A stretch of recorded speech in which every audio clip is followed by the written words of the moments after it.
राधे राधे। आशा करती हूँ कि आप सभी लोग खुश होंगे, स्वस्थ होंगे, मस्त होंगे। भगवान गणेश की जय हो। भगवान गणेश की कृपा आप पर और आपके पूरे परिवार पर सदा सर्वदा बनी रहे। आज मैं आप लोगों को बताने जा रही हूँ आश्विन मास कृष्ण पक्ष में श्री गणेश चतुर्थी व्रत कब करना है।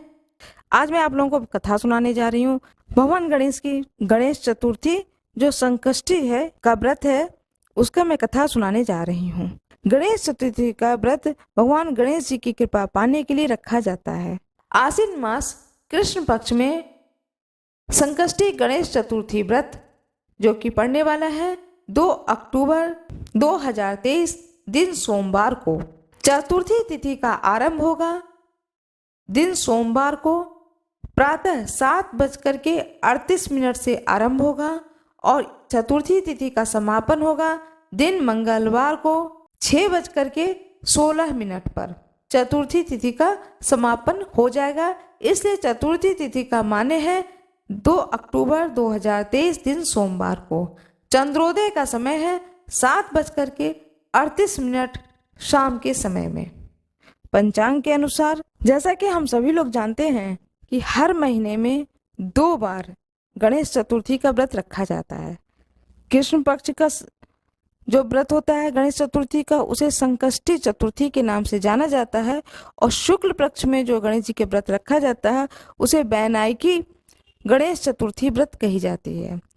गणेश जी को दुर्वा बहुत पसंद है, इससे दुर्वा आज जरूर चढ़ाएं। गणेश जी को सिंदूर अवश्य चढ़ाएं। जो व्रती हैं वह तो करते ही हैं शाम की पूजा, लेकिन जो व्रती नहीं है वो भी भगवान गणेश जी की पूजा आराधना शाम के समय में अवश्य करें और साथ में यह कथा भी अवश्य सुने। इस चतुर्थी व्रत में व्रती को पूरे दिन उपवास रखना चाहिए और शाम में गणेश चतुर्थी की कथा सुननी चाहिए। इसके बाद चंद्र दर्शन करके अपना व्रत को खोलना चाहिए। बहुत लोग व्रत नहीं भी खोलते हैं, पूरी रात व्रत करते हैं, फलाहारी लेते हैं। श्री गणेश संकष्टी चतुर्थी व्रत कथा। श्री गणेश संकष्टी चतुर्थी व्रत कथा अनुसार इस व्रत को धर्मराज युधिष्ठिर ने किया था। जब धर्मराज राज्यच्युत होकर अपने भाइयों के साथ वन में चले गए थे, तब उन्होंने भगवान कृष्ण से अपने कष्टों को लेकर जो प्रश्न किया था उस कथा को आप सुनिए।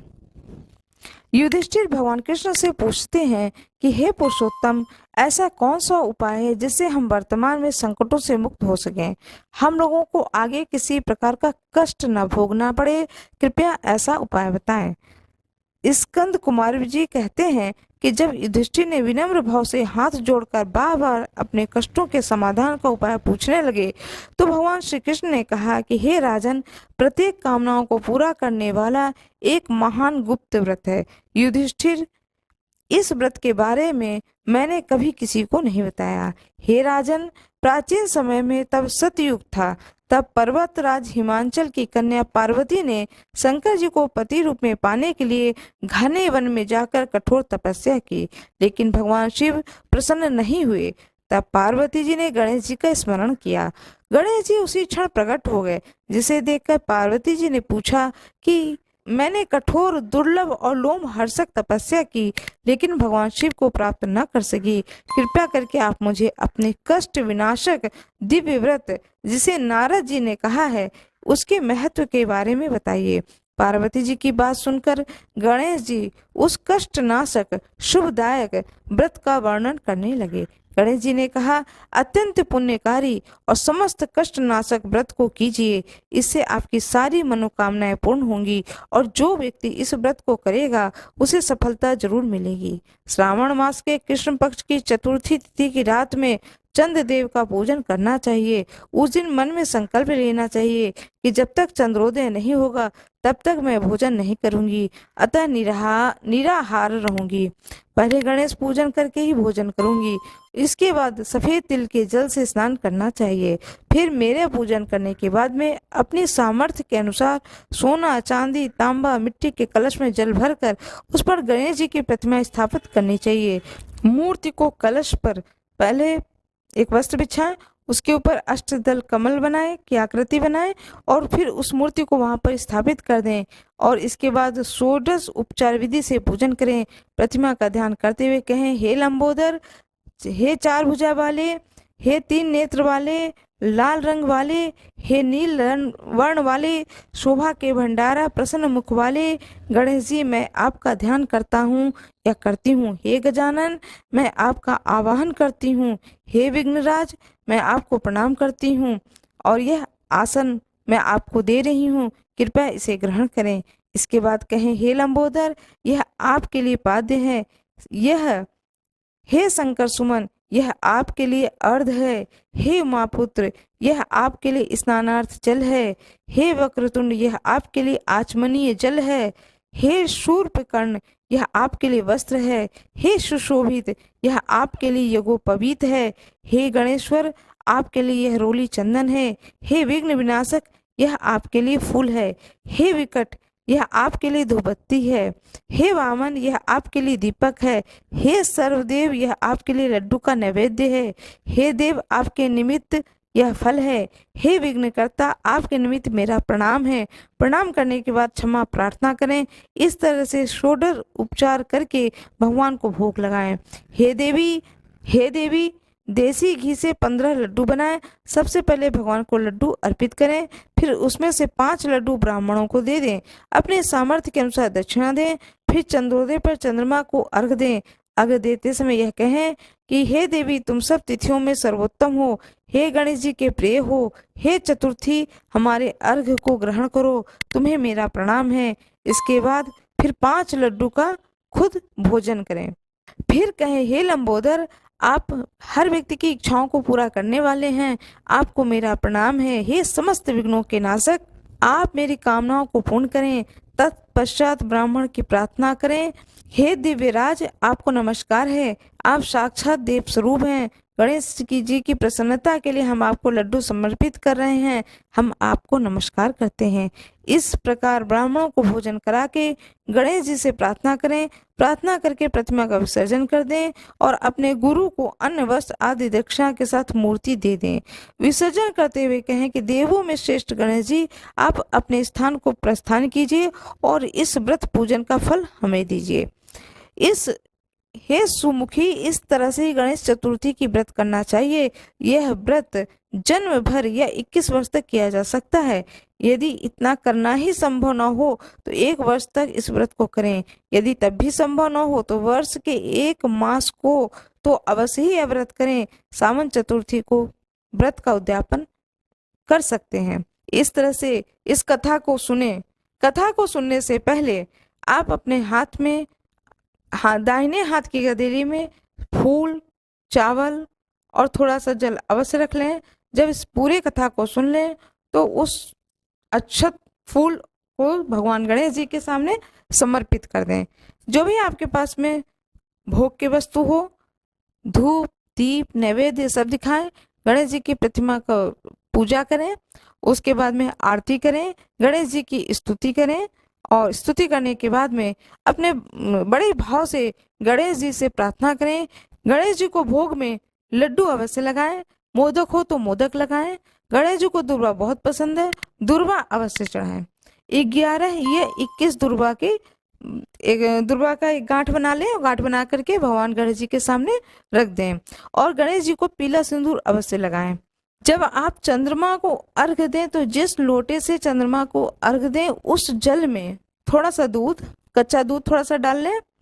मीठे में कुछ भी डालें, चाहे बतासा डालें, चाहे शक्कर डालें, चाहे कोई सफ़ेद बर्फी वगैरह मीठा आपके पास हो तो वो डालें। इस तरह से डाल करके चंद्रमा को अर्घ दें। इससे चंद्र देवता की भी कृपा आपको प्राप्त होगी। इस तरह से भगवान गणेश जी की बड़े ही मन से, भाव से पूजा करें। गणेश जी की स्तुति अवश्य करें। जो गणेश जी का 12 नाम है, प्रणम्य शिष्या देवी गौरी पुत्रम विनायकम भक्तावासम स्मरणते कामा सिद्ध अर्थे प्रथम वक्रतुंडम च एकदंतम द्वितीयम तृतीयम किष्मिकाक्षम गजवकतम चतुर्थकम लंबोदरम पंचम च षष्ठम विकटमेव च सप्तम विघ्न राजम धूम्रवर्ण तथा अष्टकम नवम भालचंद्रम दशम तु विनायकम एकादश गणपति द्वादश तु गजाननम द्वादश शैतान्य च विघ्नमेव तस्य सर्व सिद्ध क्रम प्रभु। इस श्लोक को, इस स्तुति को, यह गणेश जी के 12 नाम हैं, इसे अवश्य पढ़ें। इन 12 नामों को पढ़ने से गणेश जी बहुत ही प्रसन्न होते हैं और धन संपत्ति आयु व्यापार में हानि हो रहा है तो वह भी दूर होता है और सारे विघ्न को भगवान गणेश जी दूर करते हैं और सारे कार्य बनने लगते हैं। सबका मंगल हो। इस स्तुति को जरूर पढ़ें। इसके बाद गणेश जी की आरती करें, सारे परिवार मिलकर के आरती करें और फल फूल भोग सारे परिवार को बांटें। मेरा ये वीडियो कैसा लगा शेयर सब्सक्राइब जरूर करें। कमेंट बॉक्स में जय श्री गणेश जरूर लिख दें। गणेश जी की पौराणिक कथाएं। भगवान श्री गणेश जी की कथा कहानी का वर्णन अनेक ग्रंथों में मिलता है। श्री गणेश जी ने कई लीलाएं ऐसी की हैं जो श्री कृष्ण की लीलाओं से मिलती जुलती है। इन लीलाओं का वर्णन गणेश पुराण, शिव पुराण, ब्रह्मवैवर्त पुराण में मिलता है। श्री गणेश का पूर्ण जीवन ही रोचक घटनाओं से भरा पड़ा है और इसी में से एक है कि आखिर क्यों श्री गणेश जी की पूजा पर तुलसी अर्पित नहीं की जाती है। भगवान गणेश तथा तुलसी जी की कथा। प्रायः पूजा अर्चना में भगवान को तुलसी चढ़ाना बहुत पवित्र माना जाता है। व्यवहारिक दृष्टि से भी तुलसी को औषधीय गुणों वाला पौधा माना जाता है, किंतु भगवान गणेश जी की पूजा में पवित्र तुलसी का प्रयोग निषेध माना गया है। इस संबंध में एक पौराणिक गणेश जी की कथा है। एक बार श्री गणेश गंगा के किनारे तप कर रहे थे, तभी विवाह की इच्छा से तीर्थ यात्रा पर निकली देवी तुलसी वहां पहुंची। वह श्री गणेश के रूप पर मोहित हो गईं। तुलसी जी ने विवाह की इच्छा से उनका ध्यान भंग किया। तब भगवान श्री गणेश ने तुलसी द्वारा तप भंग करने को अशुभ बताया और तुलसी की मनसा जानकर स्वयं को ब्रह्मचारी बताकर उनके विवाह के प्रस्ताव को नकार दिया। इस बात से दुखी तुलसी जी ने श्री गणेश जी को 2 विवाह होने का श्राप दिया। श्री गणेश ने भी तुलसी जी को श्राप दे दिया कि तुम्हारी संतान असुर होगी। एक राक्षस की मां होने का श्राप सुनकर तुलसी जी ने श्री गणेश जी से माफी मांगी। तब श्री गणेश जी ने तुलसी जी से कहा, तुम्हारी संतान शंखचूर्ण राक्षस होगा, किंतु फिर तुम भगवान विष्णु और श्री कृष्ण को प्रिय होने के साथ ही कलयुग में जगत के लिए जीवन और मोक्ष देने वाली होगी। पर मेरी पूजा में तुलसी चढ़ाना शुभ नहीं माना जाएगा।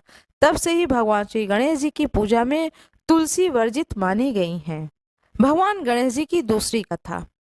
एक बार गणपति मुनि पुत्रों के साथ पराशर ऋषि के आश्रम में खेल रहे थे, तभी वहां कुछ नाग कन्याएं आ गईं। नाग कन्याएं गणेश जी को आग्रह पूर्वक अपने लोक लेकर जाने लगीं।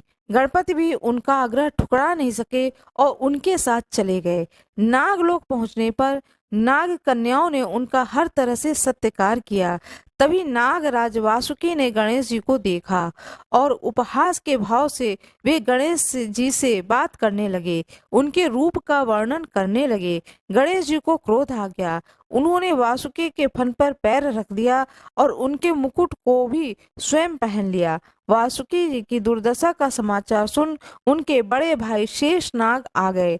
उन्होंने गर्जना की कि किसने मेरे भाई के साथ इस तरह का व्यवहार किया है। जब गणेश जी सामने आए तो शेषनाग ने उन्हें पहचान कर उनका अभिवादन किया और उन्हें नागलोक यानी पाताल का राजा घोषित कर दिया। भगवान गणेश की जय हो। माता पार्वती की जय हो। भगवान शंकर की जय हो। भगवान गणेश की तीसरी कथा। एक बार बाल गणेश अपने मित्र मुनि पुत्रों के साथ खेल रहे थे। खेलते खेलते उन्हें भूख लगने लगी।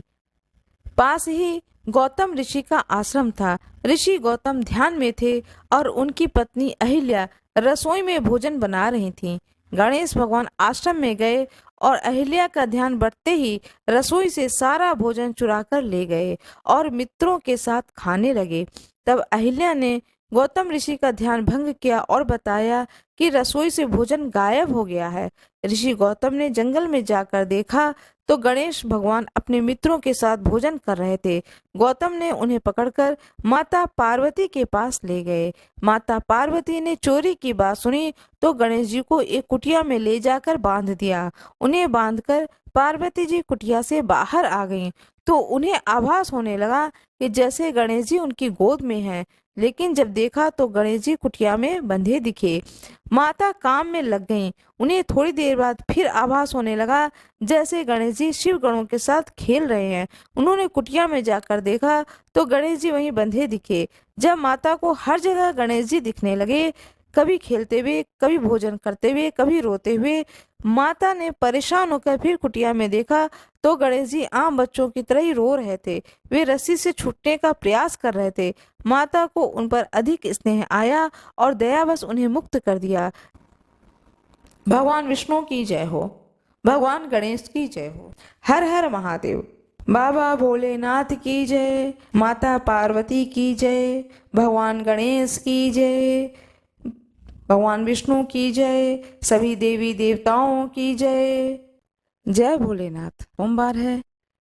भगवान शंकर की कृपा आप लोगों को प्राप्त हो। पूरे शिव परिवार की कृपा आप लोगों को प्राप्त हो। आप लोगों के सारे कष्टों को भगवान दूर करें। आज मैं आप लोगों को कथा सुनाने जा रही हूँ। भगवान शिव की सोमवार की कथा सुनाने जा रही हूँ। जितनी देर कथा सुने उतनी देर तक हाथ में, दाहिने हाथ में साबुत चावल और थोड़े फूल उसे जरूर रखें। कथा पूर्ण होने के बाद में उसे भगवान शंकर के ऊपर अर्पित कर दें। एक साहूकार था जो भगवान शिव का अनन्य भक्त था। उसके पास धन धान्य किसी भी चीज की कमी नहीं थी, लेकिन उसकी कोई संतान नहीं थी और वह इसी कामना को लेकर के रोज शिवजी के मंदिर जाकर दीपक जलाता था। साथ में भगवान शंकर की बड़े ही भक्तिभाव पूर्वक पूजा करता था। उसके इस भक्तिभाव को देखकर एक दिन माता पार्वती ने शिव जी से कहा कि हे प्रभु, यह साहूकार आपका अनन्य भक्त है। इसको किसी भी बात का कष्ट है तो आपको उसे अवश्य दूर करना चाहिए। शिव जी बोले, पार्वती, इस साहूकार के पास पुत्र नहीं है, यह इसी से दुखी रहता है। माता पार्वती कहती हैं कि हे ईश्वर, कृपा करके इसे पुत्र का वरदान दे दीजिए।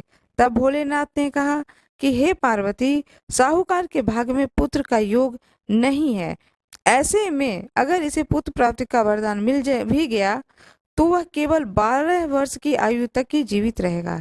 यह सुनने के बाद भी माता पार्वती ने कहा कि हे प्रभु, आपको इस साहूकार को पुत्र का वर देना ही होगा, अन्यथा भक्त क्यों आपकी सेवा पूजा करेंगे। बड़े ही भक्तिभाव से यह साहूकार आपकी पूजा करता है, इस उम्मीद से पूजा करता है कि इसकी मनोकामना की पूर्ति होगी। माँ पार्वती भोले बाबा से कहती हैं कि कृपया इसके भक्ति को देखते हुए इसकी मनोकामना की पूर्ति करें। माता के बार बार कहने से भोलेनाथ ने साहूकार को पुत्र का वरदान दिया, लेकिन साथ में यह भी कहा कि वह केवल 12 वर्ष तक ही जीवित रहेगा। साहूकार यह सारी बातें सुन रहा था, इसलिए उसे न तो खुशी हुई और न ही दुख। वह पहले की तरह भोलेनाथ की पूजा अर्चना करता रहा। उधर सेठानी गर्भवती हुई और 9वें महीने में उसे सुंदर बालक की प्राप्ति हुई। परिवार में खूब हर्ष उल्लास मनाया गया, लेकिन साहूकार पहले की ही तरह रहा। उसे बालक की 12 वर्ष की आयु का जिक्र किसी से भी नहीं किया। जब बालक की आयु 11 वर्ष की हो गई तो एक दिन साहूकार की सिठानी ने बालक के विवाह के लिए कहा। तो साहूकार ने कहा कि वह अभी बालक को पढ़ने के लिए काशी भेजेगा। इसके बाद उसने बालक के मामा जी को बुलाया और कहा कि इसे काशी पढ़ने के लिए ले जाओ और रास्ते में जिस भी स्थान पर रुकना वहाँ यज्ञ करना, ब्राह्मणों को भोजन कराते हुए आगे बढ़ना। उन्होंने भी इसी तरह करते हुए जा रहे थे कि रास्ते में एक राजकुमारी का विवाह था। जिससे उसका विवाह होना था वह एक आंख से काना था। उसके पिता ने जब अति सुंदर साहूकार के बेटे को देखा तो उसके मन में आया कि क्यों न इसे ही घोड़ी पर बिठाकर शादी के सारे कार्य संपन्न करा लिए जाएं। तो उन्होंने मामा से बात की और कहा कि इसके बदले में वह अथाह धन देंगे। वह राजी हो गए। इसके बाद साहूकार का बेटा विवाह की वेदी पर बैठा और जब विवाह का कार्य संपन्न हो गए तो जाने से पहले उसने राजकुमारी को चुनरी के पल्ले पर लिख कर दिया कि तेरा विवाह तो मेरे साथ हुआ, लेकिन जिस राजकुमार के साथ भेजेंगे वह तो एक आंख का काना है। इसके बाद वह अपने मामा के साथ काशी के लिए चला गया। उधर जब राजकुमारी ने अपनी चुनरी पर यह लिखा हुआ पाया तो उसने राजकुमार के साथ जाने से मना कर दिया। तो राजा ने भी अपनी पुत्री को बारात के साथ विदा नहीं किया। बारात वापस लौट गई।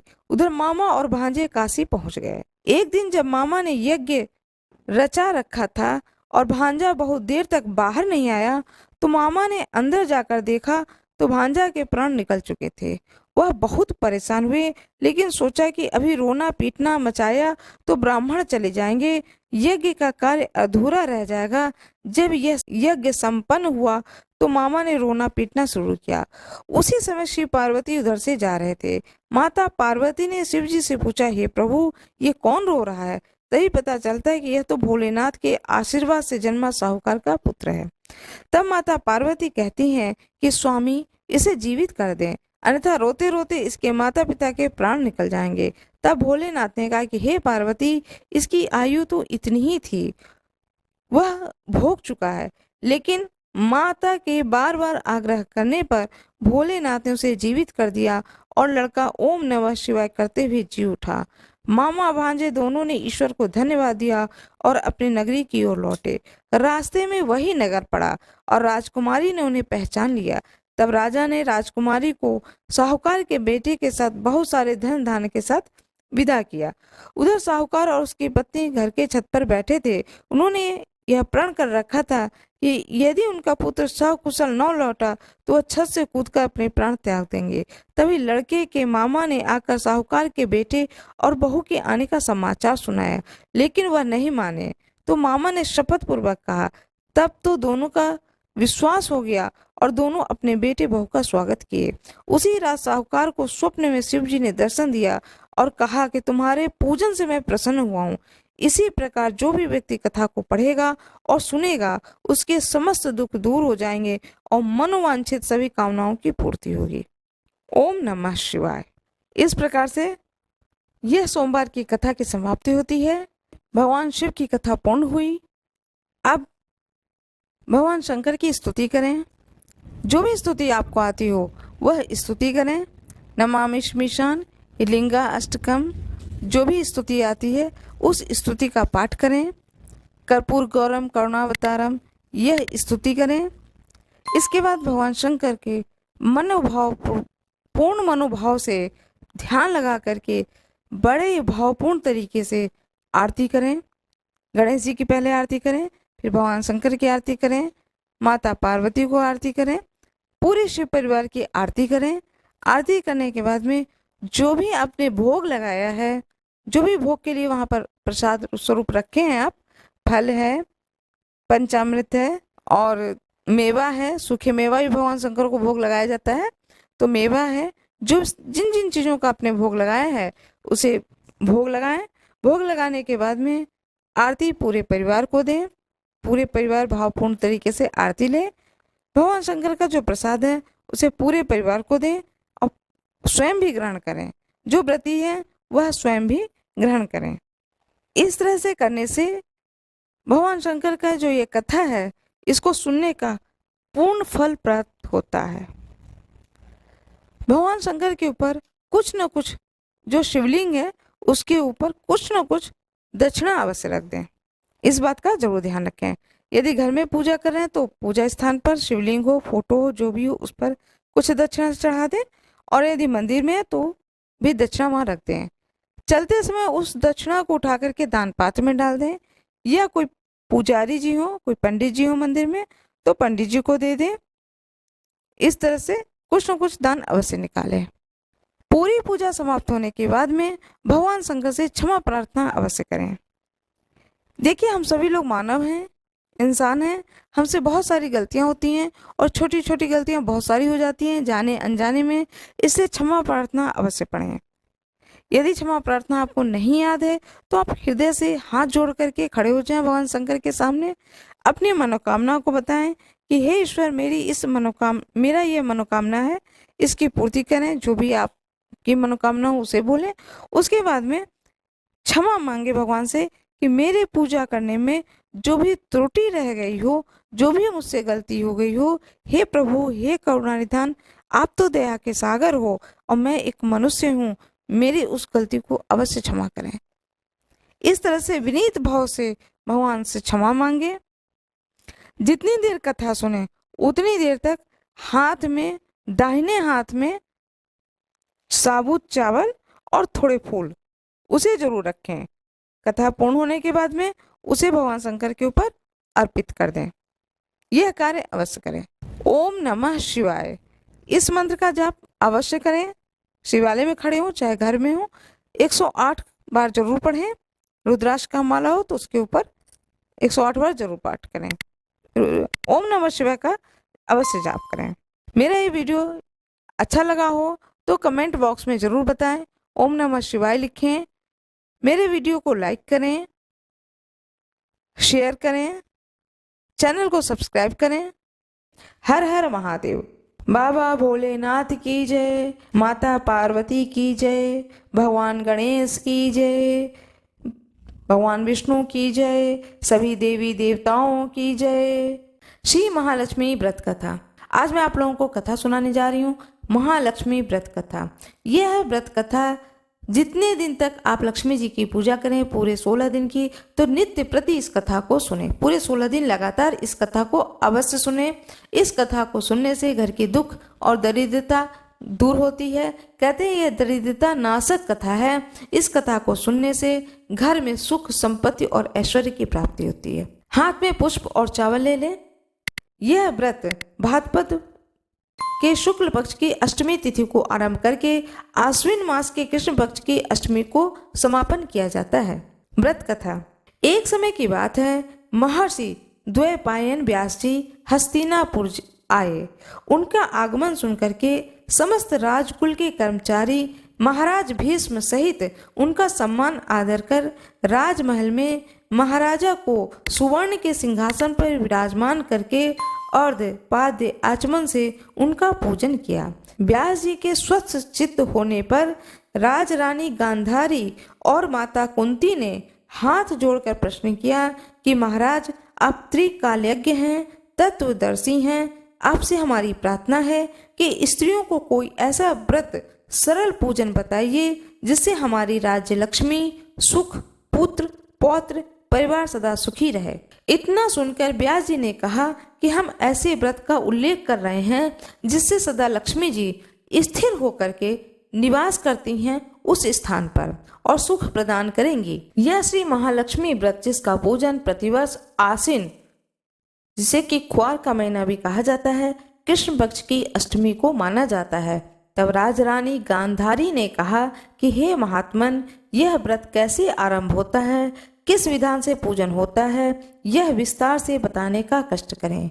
तब महर्षि जी ने कहा कि भाद्रपद शुक्ल पक्ष की अष्टमी के दिन सुबह व्रत का मन में संकल्प कर किसी जलाशय में जाकर स्नान कर स्वच्छ वस्त्र पहनकर ताजी दुर्वा से महालक्ष्मी जी को जल का तर्पण देकर प्रणाम करना चाहिए। फिर घर आकर शुद्ध 16 धागों का एक गंडा बनाकर प्रतिदिन एक गांठ लगानी चाहिए। इस प्रकार 16 दिन की 16 गांठ का एक गंडा तैयार कर आश्विन माह के कृष्ण पक्ष की अष्टमी को व्रत रखकर मंडप बनाकर चंदोबा तानकर उसके नीचे माटी के हाथी पर महालक्ष्मी की मूर्ति स्थापित कर तरह तरह की पुष्प मालाओं से लक्ष्मी जी व हाथी का पूजन करके कई पकवान एवं सुवासित पदार्थों का नैवेद्य समर्पण करें। श्रद्धा सहित महालक्ष्मी व्रत करने से आप लोगों को राजलक्ष्मी सदा स्थिर रहेंगी। ऐसा विधान बताकर व्यास जी अपने आश्रम को प्रस्थान कर गए।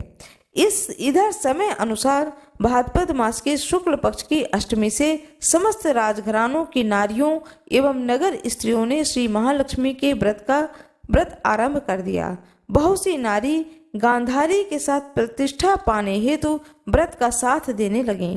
कुछ नारी माता कुंती के साथ भी व्रत को आरंभ करने लगीं, पर गांधारी जी द्वारा कुछ द्वेष भाव चलने लगा।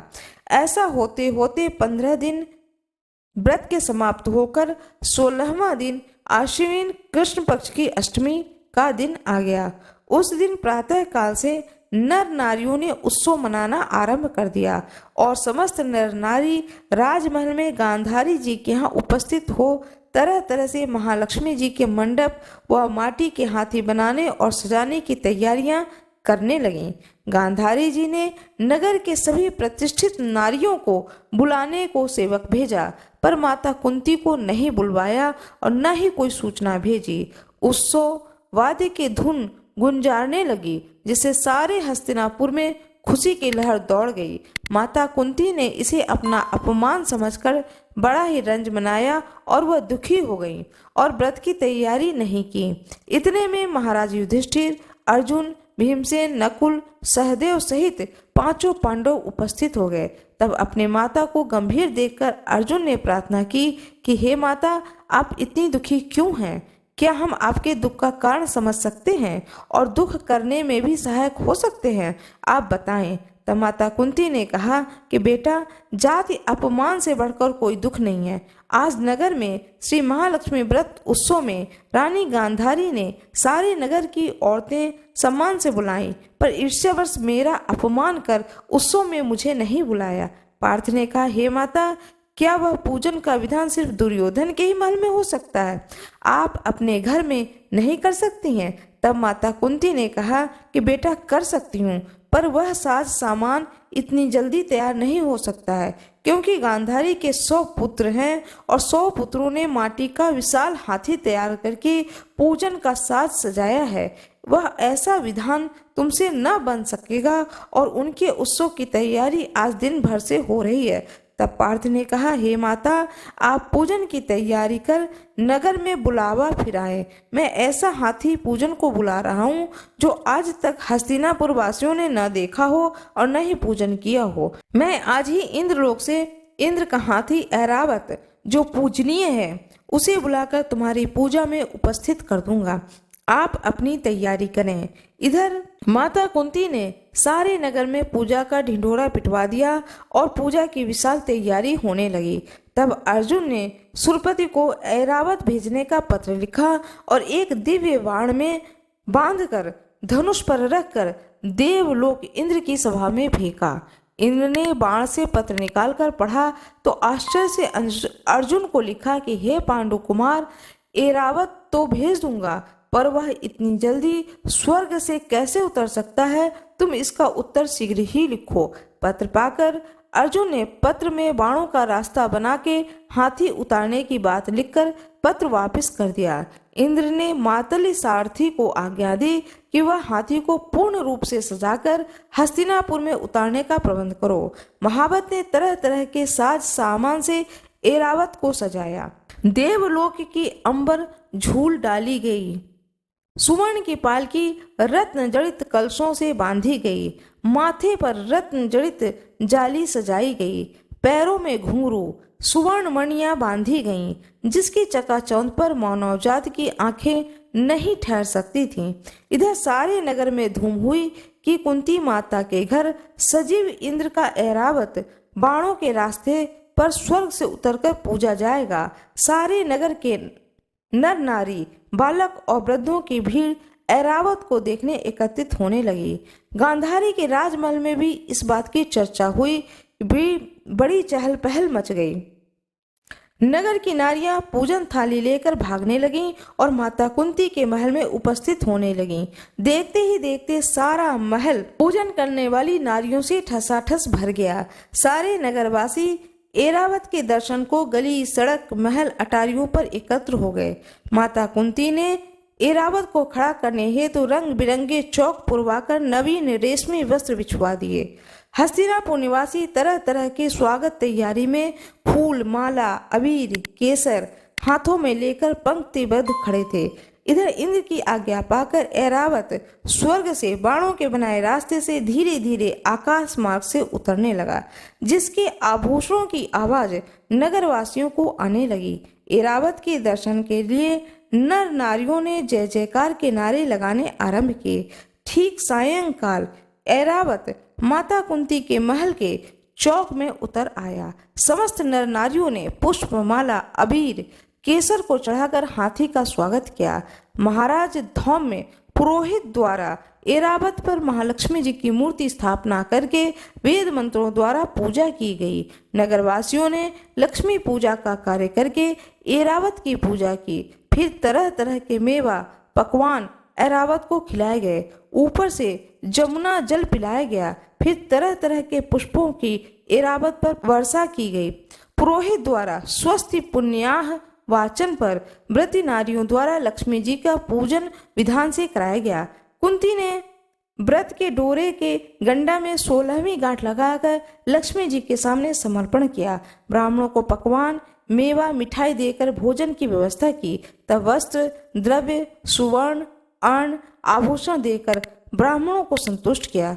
तत्पश्चात सभी नर नारियों ने महालक्ष्मी जी का दीपक जलाकर प्रेम से संपूर्ण पूजन कर आरती आरंभ की। भगवान विष्णु की जय हो, माता महालक्ष्मी की जय हो, ऐरावत हाथी की जय हो। जिस तरह से कुंती माता के आंगन में ऐरावत पर सवार होकर माता लक्ष्मी विराजित की गई, घर आंगन में पूजा हुआ और नगर के सभी नगरवासी आए और सुंदर विधि विधान से माता कुंती ने पूजा की। इसी तरह से सभी भक्तों के घर में, आंगन में इसी तरह से सुंदर तरीके से माता लक्ष्मी का पूजन हो, सदा सर्वदा पूजन होती रहे और उनकी कृपा सभी पर होती रहे। महालक्ष्मी जी की पूजा भाद्रपद कृष्ण पक्ष की अष्टमी तिथि से आरंभ होकर के आश्विन मास की अष्टमी तिथि तक यह महालक्ष्मी पूजन चलता है, जो कि पूरे 16 दिन तक चलता है। इस कलयुग में इंसान की इज्जत तभी होती है जब उसके पास लक्ष्मी होती है, धन होता है, वैभव होता है, तभी उसका यश होता है। सारे गुणगान सब कुछ धन और वैभव पर टिका हुआ है। इससे बहुत ही जरूरी है कि लक्ष्मी की कृपा सब पर बनी रहे। जो कोई भी इस व्रत का अनुष्ठान करता है 16 दिन के लिए, कहते हैं माता लक्ष्मी उस पर प्रसन्न होती हैं, उसे धन, धान्य, वैभव, लक्ष्मी, यश, कीर्ति सभी चीजों की प्राप्ति होती है। मेरा यह वीडियो कैसा लगा कृपया कमेंट बॉक्स में जरूर बताएं। कमेंट बॉक्स में माता लक्ष्मी की जय हो अवश्य लिख दें। वीडियो को लाइक करना ना भूलें, चैनल को सब्सक्राइब अवश्य कर दें, बेल आइकन जरूर दबा दें। जो कोई भी मेरे इस वीडियो पर नए हों कृपया वीडियो को लाइक जरूर कर दें। धन्यवाद।